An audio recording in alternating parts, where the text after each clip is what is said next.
Welcome to this Zentangle Quickie. My name is Heather Hartwick Gladden. I'm a certified Zentangle teacher, and today we're going to take a look at the tangle Batiki from CZT Sandy Hunter. This one jumped out at me. It's so cute. And it's a dot grid, and let's see. I'm going to do it the same way I did it on my step out. So with this dot grid, I'm going to start in the center and then work my way out. I usually like to do that anyway, but this way it'll be nice and big and you can see. And I just like to eyeball things. And like I said, and I'm just pushing the pen tip in so that way, that way it'll blend in to the tangle. I was just looking back at Sandy's. Yeah, and hers does kind of blend in. I mean, I suppose if you wanted a little bit different look, you could make it a bigger dot if you want. And I still like just pressing it in versus, making a little ball like that. So you could use a different nib pen for that. Just makes it real handy, real easy. Okay, because usually, I'll go off one side or something doing that. Okay, now this one we're going to do basically a double C shape in between these. All right, so and I'm going to start here. Because for whatever reason, this one I like to work it towards me. So eyeballing the center. Oh, and when you look at the finished tangle, there's a little gap in between here. So I'm eyeballing what is about halfway, but I'm not bringing this like all the way down in line with that. And I will tell you right now too, as you're starting it, don't pay any attention to what your hand and the pen does. Don't make any judgment calls like, oh, this is going bad. I'm missing the dot there on purpose.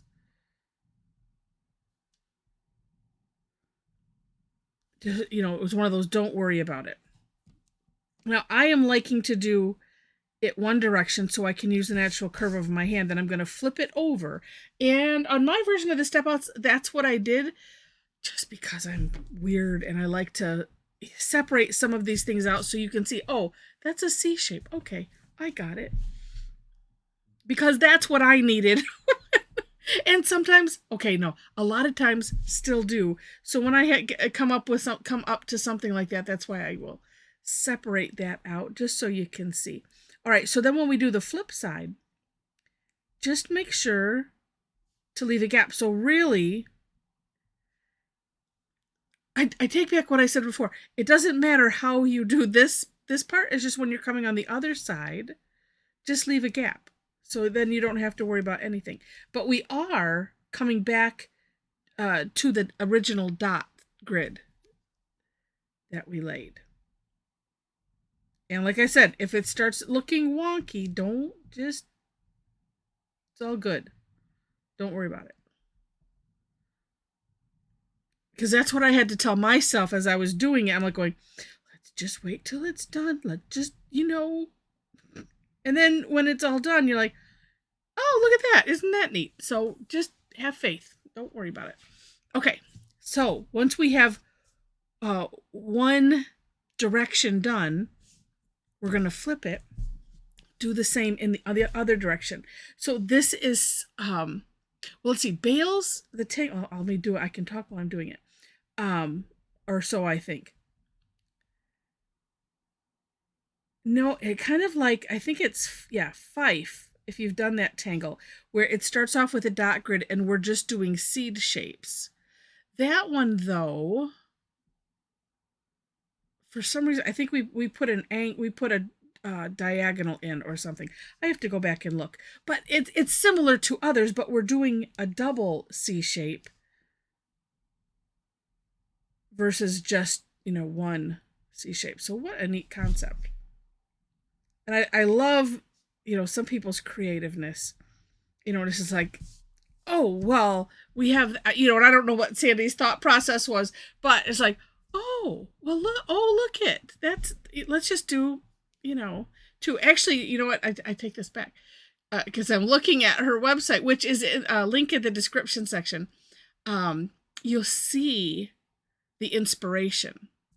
So a lot of times that's just where it starts. It's not, not what I was just saying. Oh, look at, maybe if I put two C shapes instead of one, what would that happen? What would that be? But yeah, so take a look at that. I don't know why I went off on a tangent and I was just making stuff up apparently. Because I saw the inspiration and it's absolutely lovely. Now, I didn't mention it here, but just know that you'll be tracing, going over just a little bit of what's already there, and that is perfectly fine. It makes it nice so it just tucks right in. And same thing applies here. We're not going all the way. We're leaving a gap there in the middle, like that.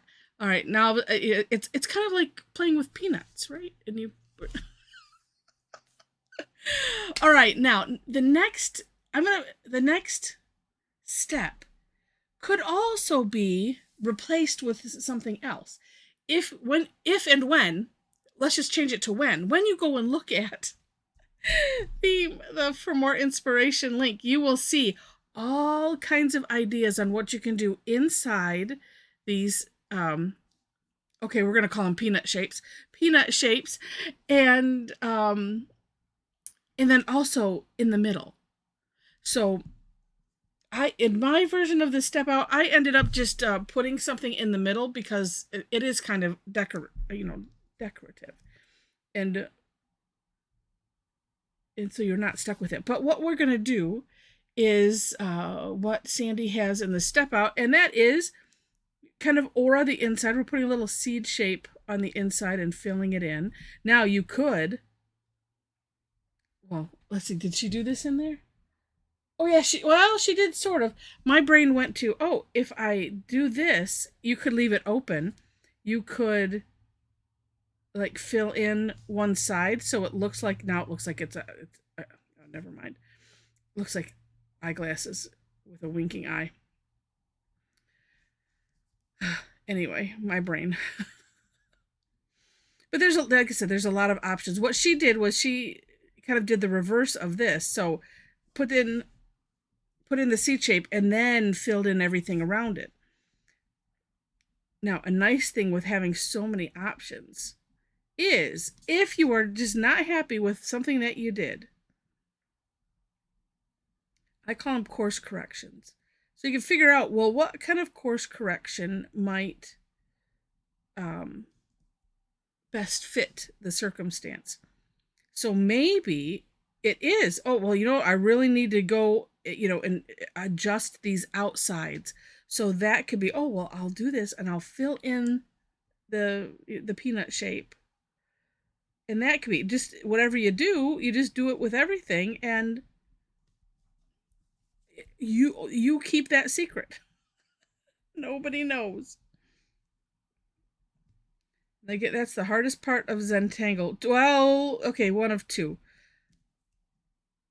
One is, let's see, which would come first. Well, I guess they're tied. It's the just being okay with however it turns out, and then and really kind of the other half of it is figuring out what can you do. Okay, how can I make this so that way I'm happy with it? Okay, that happened, whatever, it's okay, and not kicking ourselves forever. It's like, oh it's horrible. No, we have to stop. We have to work to get rid of those kind of thoughts, because nothing is horrible. It just didn't turn out maybe the way you wanted to. And I think once we can kind of get past that thought process, then we can move into the, all right, now what should I do to fix that? Like right here, that little dot, I missed that on purpose because I felt like I made that too soon, too far in, but it just easily disappears strategically with the strategic placement of this inside aura and the filling in. And I share all of this because I know how we think.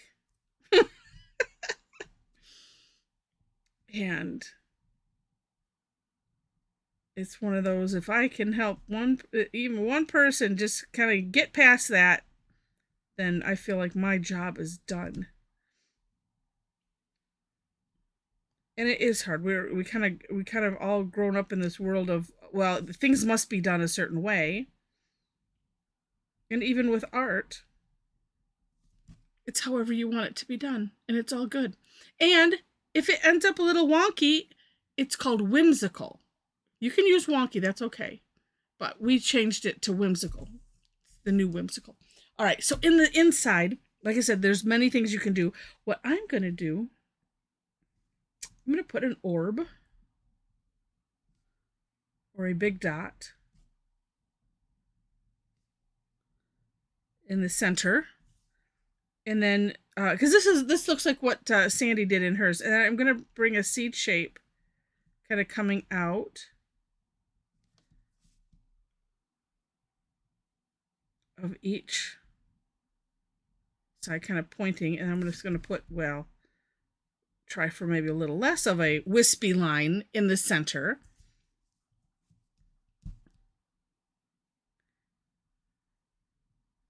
Like I said, Sandy has a whole bunch of ideas, so if you are needing them, for sure, go take a look. And actually, she also has, she named a variation. So she has a variation, and so it's below the step out, called Oodle.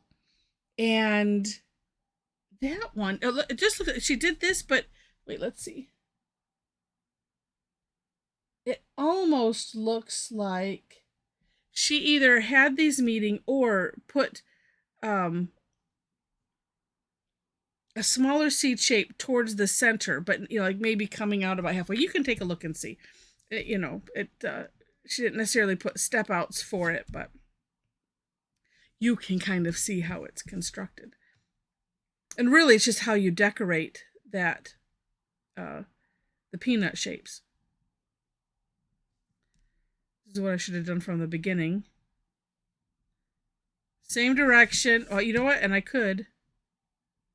Sometimes I get tired of turning the tile.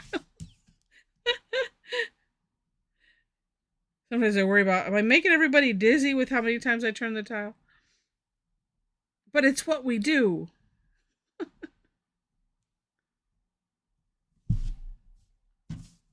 There we have it. I just think it is so cute. And what a nice addition. I'm just picturing this could be done like with a gray pen, like for a background or something.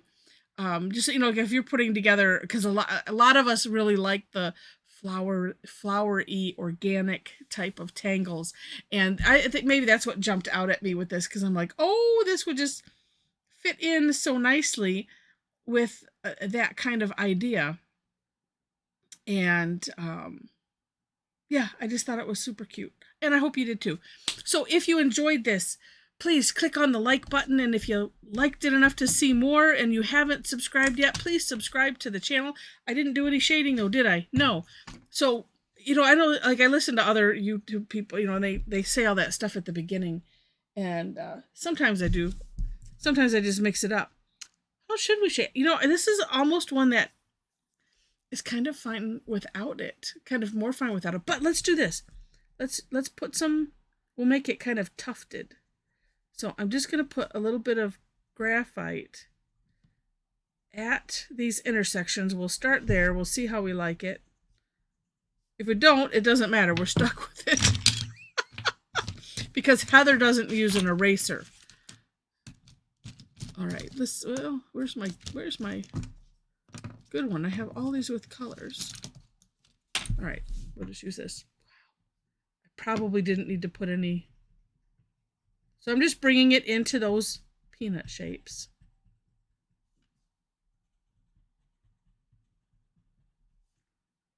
Ooh, I like it. So just being careful. I don't necessarily want any in here, but if it ends up in there, it's all okay. But just like I would shade a seed shape is what I was thinking. And look at how shiny that all of a sudden has become. So if you bring this up, just like, well, I guess it's a third of the way. I was thinking, well, maybe not. Maybe it's a quarter. It doesn't matter. Just bringing it in a little bit. It gives it a little curve and a little shine. If you go play with the darkness of the graphite, that can also add to the shininess of it.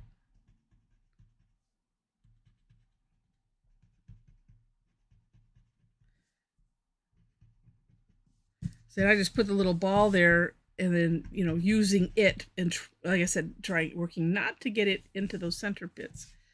Let's see. And you can always go add a little bit more.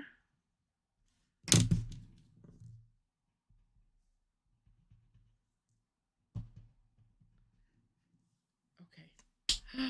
I like it. Yes. And you could also, I'm not going to do it on this because I really like that. Just some other thoughts. You could put graphite, on the inside of each of these sections, or on the perimeter here, and bring it in just a little bit, and yeah, that could have a neat look too. It could end up looking kind of shadow boxy, possibly.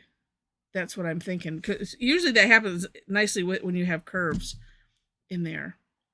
But I like the way it is. So there we have it. Could even put a little here. If you, depending on the size, if you put it on either side, it can, give it also that bend. But this is kind of, oh, look at that. It's kind of turning it in towards that center. And by in, I mean down. And by that, I mean kind of like tufted. That's the best way to describe it, I think. Oh, I love it. All right. Again, if you did, click the like, click to subscribe. Take a look at the description section for links to the step outs. The one I was looking for was just hiding behind a pen. Yeah, so take a look at the description section, and below the links to the step outs, you will find my link tree. And that has, if you want to connect, if you would like to tangle with me and some other tangle addicts online, we would love to have you join us. I do them Tuesdays and Thursdays. Thursdays are free. It's called Tangle Time. And Tuesdays, the third Tuesday of the month, which is coming up this Tuesday, at the time of this recording anyway,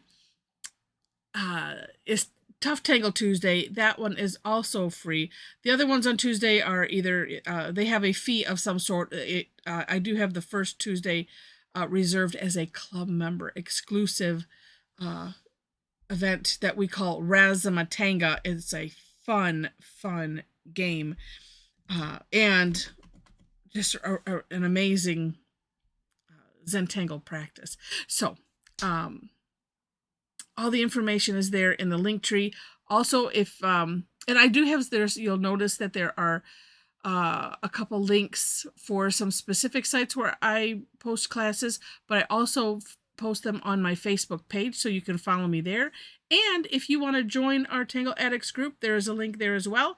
Just know that you have to answer 4 questions to gain entry. And that is it. It's pretty self-explanatory. All right. Thank you so much for watching, and I wish you happy tangling.